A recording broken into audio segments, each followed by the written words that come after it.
打球就是做选择题，你要在很短的时间，你接到球之后，马上就要做出选择。你能做的对，就是球商高的表现。比如说你这一指，你看这一指，你就必须看那一点。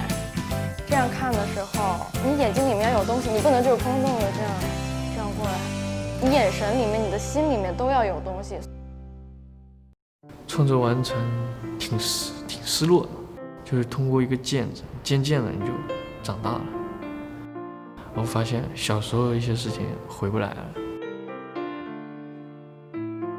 去了大概有4次青岛，但是我没有一次成功的拍摄，因为我每次去了之后，然后要不就阴天，然后怎么样的，对比不够强烈，拍回去之后其实素材是不能够用的。